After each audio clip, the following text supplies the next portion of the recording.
පොදු ප්‍රවාහනය අපේ පවුලක කෙනෙක් තමන්ගේ ප්‍රවාහනය සඳහා දරන වියදම වැඩි සහ මේ බස් ඉතාමත් හොඳ ප්‍රමිතියකින් නෑ. අපි සැලසුම් ගොඩක් හදලා තියෙනවා.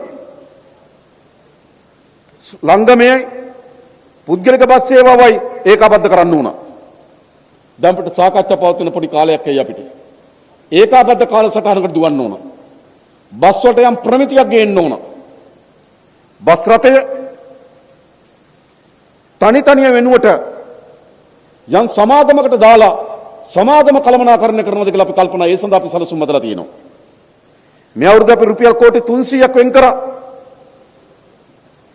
අලුතින් ඒ කියන්නේ ශ්‍රී ලංකෙන් ගේන එතන බස් 500ක් ගේනවා.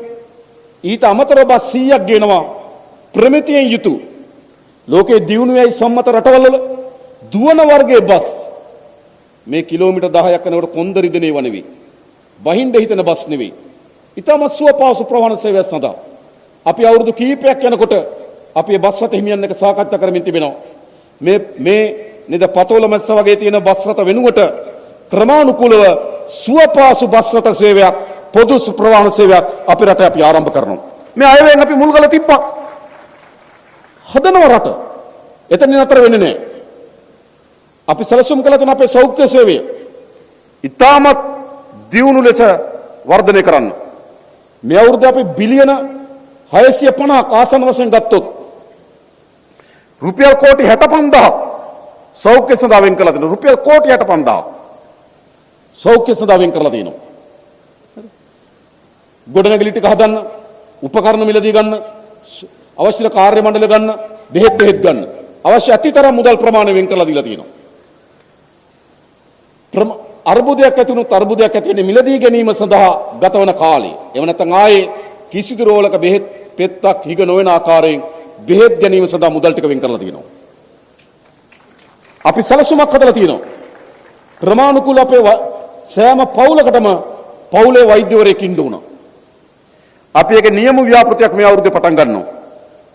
තමන් දකින ස්පිරිතාලෙට දකින දොස්තර ගාවට යනව නෙවෙයි.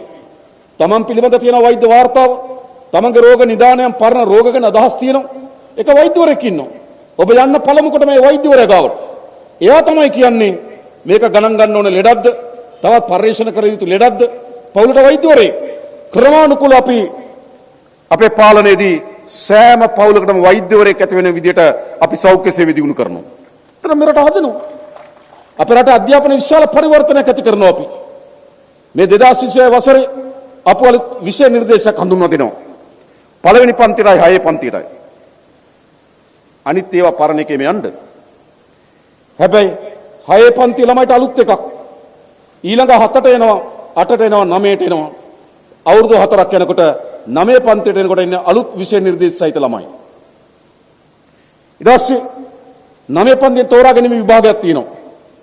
විභාගයක් තියලා දරුවා යන්න ඕන පාර කියනවා. ඔය වෘත්තීය වේදිකයක් වෙන්න මේ පාර යන්න. ඔය වෛද්‍යවරයෙක් වෙන්න මේ පාර යන්න. ඔය කාර්මික ශිල්පියෙක් වෙන්න මේ පාර යන්න. ඒ වගේ පාරවල් ගණනාවක අපේ දරුවෝ ගෙනියනවා.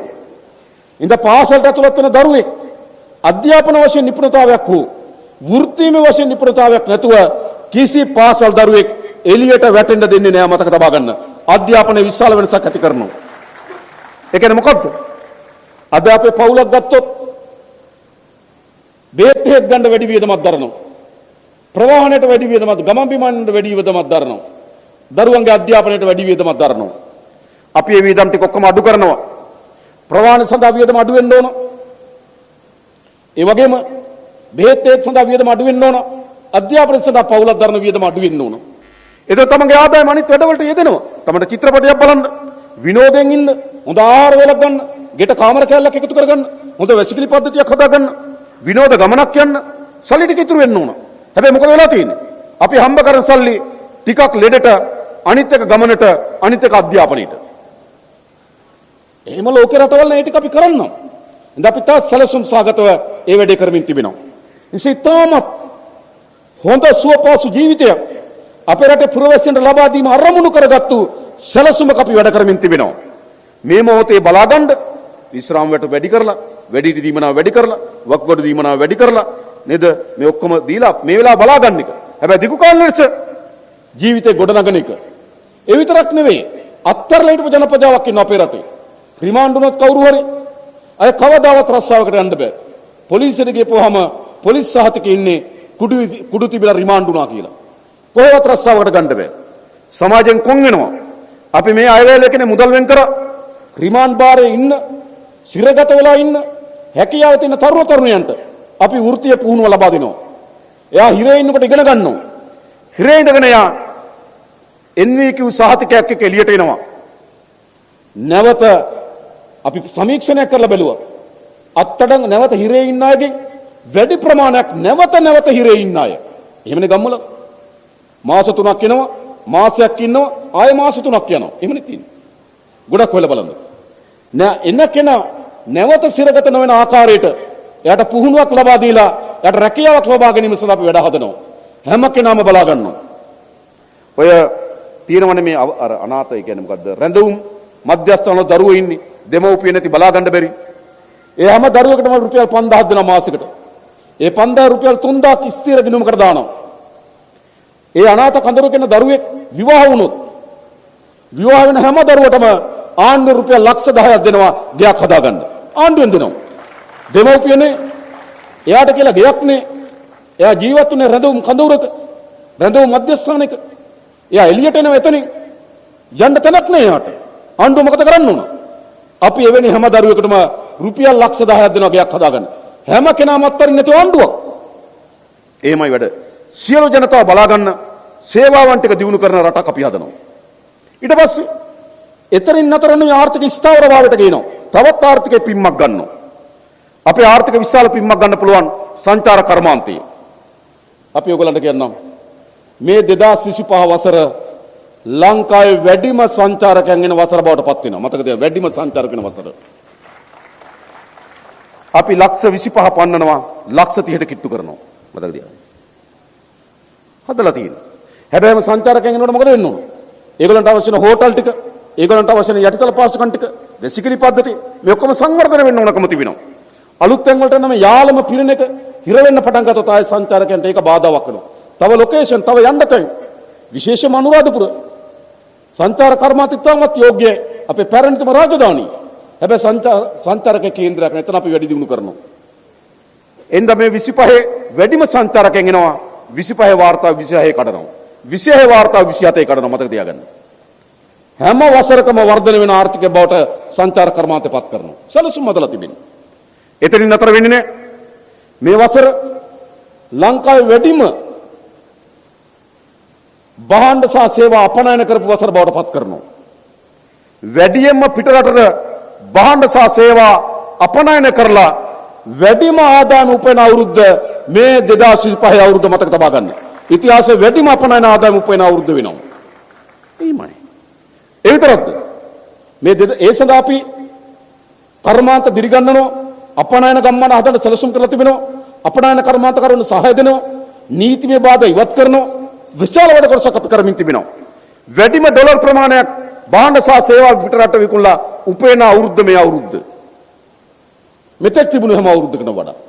ඒ වගේම විදේශගත ශ්‍රී ලාංකිකයන් අපේ රට ගැන විශ්වාස තිබලා, මේ ආර්ථිකය කෙරෙහි විශ්වාසය තිබලා විදේශගත ශ්‍රී ලාංකිකයන් වැඩිම ඩොලර් ප්‍රමාණය වෙපු අවුරුද්ද බවට 2025 අවුරුද්දපත් වෙනවා. ඒ විතරක්ද? ආණ්ඩුවට වැඩිම ආදායම වෙන අවුරුද්දත් මේ 2025 අවුරුද්ද. හරි? ඒ කියන්නේ භාණ්ඩාගාරයට වැඩිම සල්ලි යන අවුරුද්ද වෙනවා. අපි සැලසුම හැදුවා දේශීය ආදායම් දෙපාර්තමේන්තුවට, අපි දේශීය ආදායම් දෙපාර්තමේන්තුවට මේ ජනවාරි පෙබරවාරි වල ඉලක්කයක් දුන්නා. දැන් මම බැලුවා ජනවාරි මාසේ පෙබරවාරි මාසේ දීපු ඉලක්කය, ඒ කියන්නේ අපි ලබා දුන්නු ඉලක්කයට වඩා වැඩි ප්‍රමාණයකින් ආදායම උපයලා තිනවා දේශීය ආදායම් දෙපාර්තමේන්තුව. අපි බදු ගෙවන්න පොළඹවලා තියෙනවා. බදු ගෙවන මුදල් ආරක්ෂා කරනවා කියලා පෙන්නලා තියෙනවා.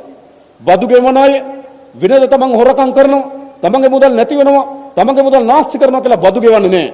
අද ක්‍රමානුකූලව පුරවැසියන් බදු ගෙවන්න පුරුදු වෙමින් තිබෙනවා. අපි මේ බදු ගෙවන හැම කෙනෙකුට කියනවා ඔබ බදු ගෙවීම පිළිබඳ ස්තුතිවන්ත වගේම ඔබ ගෙවන හැම බදු මුදලක්ම සෑම රුපියලක්ම අපි පරිස්සම් කරලා පෙරලා රටට ජනතාවටත් ඒකෙන් වැඩ කරනවා. බදු ගෙවන්න. එහෙමයි රටක් හදන්නේ. ඉතින් රට ඉතාමත් ශීඝ්‍රගාමී වැදගත් පියවර ගණනාවකට අවතීර්ණ වෙලා තියෙනවා. කොහෙද මේ ආණ්ඩුව හදලා තියෙන මාසයි? දැන් මේ රටේ ජනතාව විවිධ අවස්ථාවල ආණ්ඩුව හැදුවනේ. මාසයකින් මෙහෙම ආණ්ඩුවක් ලංකා ඉතිහාසෙ මැදිලා නෑ මතක තබා ගන්න. ඒ විතරක්ද? අද කිසිදු පුරවැසියෙකුට ඇඟිල්ල දික් කරලා කියන්න පුළුවන්ද ආණ්ඩුව දේශපාලන අධිකාරිය හොරකම් කරනවා කියලා? අවුරුදු 70කට පස්සේ ආණ්ඩුවක් හැදුනා. මහජනයාගේ මුදල් රුපියලක් සතයක් හොරකම් කරන්නේ නැති ආණ්ඩුවක්. ඒක තමයි මේ ජාතික ජනබලවේගයේ ආණ්ඩුව. දැන් මොකද වෙලා තියෙන්නේ? මේ ටික හරියට මෙලාගෙන සැලසුම් කර ඉදිරියට අපි යනවා. ඒතර මොකද වෙන්නේ? විරුද්ධ දේශපාලන ව්‍යාපාර වල තමන්ගේ දේශපාලන අනාගතයම අවසන් වෙනවා මතක තබා ගන්න. දැන් මොකද වෙලා තියෙන්නේ? ඒ නිසා මාධ්‍ය සාකච්ඡා වෙන මොකවත් නැහැ හොඳයි. හවස 7 ප්‍රවෘත්ති බලනකොට අඬනවා. පේන්නේ නැද්ද? නේද? වැඩිපුරම තියෙන මොකද්ද? අඳෝනාව. මම වෙලාවක හිතුවා මාධ්‍ය ඉස්සර ඔච්චර අඬනවා නම් ගෙදර කොච්චර අඬනවද කියලා. නේද? හරි අඳෝනාවක් නේද තියෙන්නේ? ඇයි ඒ අඳෝනාව තියෙන්නේ? ඒගොල්ලෝ දන්නවා වැඩේ පීල්ලි හරියට යනවා. මතක තියාගන්න. කිසි වැරද්දක් කරගෙන නැහැ. ඒගොල්ලෝ හිතුවා අපි ආණ්ඩුව ගත්තාම මොකද ඒගොල්ලෝ කිව්වේ? ජාත්‍යන්තර සබතකම් නැතුව ඒ කිව්වා. හැබැයි අපි ආණ්ඩුව කරගෙන ඉතා කෙටි කාලෙකින් ඉන්දියාව අගමැතිතුමා ලංකාවට එනවා. මේ 4 5 6.